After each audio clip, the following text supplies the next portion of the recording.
shines a light on the Ellerman brothers, not the good kind of grass. In a movement that can frequently carry an inherent set of risks, depending on your particular form of activism, the activists either side of you, in the trenches, fighting for something greater than themselves, strong friendships are formed, ties run deep, forged in the passionate fires of liberation and freedom. Trust amongst our fellow activist brothers and sisters is essential, a sacred code, like a badge, worn proudly in the event that the inevitable should happen. You just don't rat out your friends. The history of animal liberation is littered with accounts of those who have kept quiet and gone down, some for considerable stretches of time. Deals were offered and snubbed in favour of silence and adherence to the cause. Sure, it's tough, but the animals have it worse. Though while the bulk of our past and future brethren have kept stum and did their time, frequently using their newfound platform to effect change in some other way, there have been those who have, for various reasons, betrayed their friends, their values, and their cause.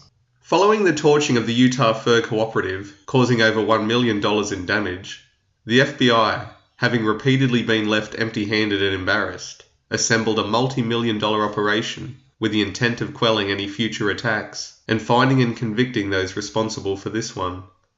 19-year-old Joshua Ellerman was indicated on 16 federal counts, including manufacturing and possessing pipe bombs, a charge which carries a mandatory 30 years prison sentence.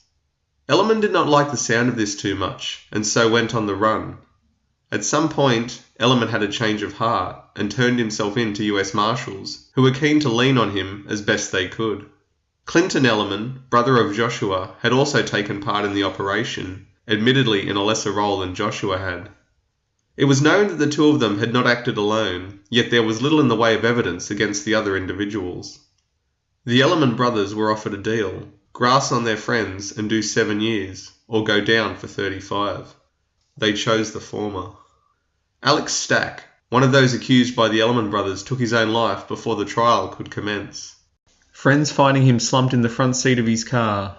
They administered CPR, but Stack was pronounced dead at the scene by paramedics. Carbon monoxide poisoning, the cause of death. Stack left a note, though it did not explain why he had taken his own life. The personal problems he had been suffering were compounded under the weight of the impending trial. The remaining 3 who kept quiet, Andrew Bishop, Adam Peace, and Sean Gotchi, had to come to terms with the death of one friend, the betrayal of 2 others, and the likely prospect of 35 years behind bars. When the trial started, the Ellerman brothers, good to their word, took the stand and pointed the finger at the 3 remaining defendants. The only problem was, there was no other evidence tying Bishop, Peace, or Gauchi to the crime, and 2 of them had strong alibis. Not only this, but the Ellerman brothers had been caught lying under oath, a fact with which the defense attorneys played upon. The jury had their doubts. In the end, the jury returned a not guilty verdict for all 16 counts, and Bishop, Peace, and Gauchi went free.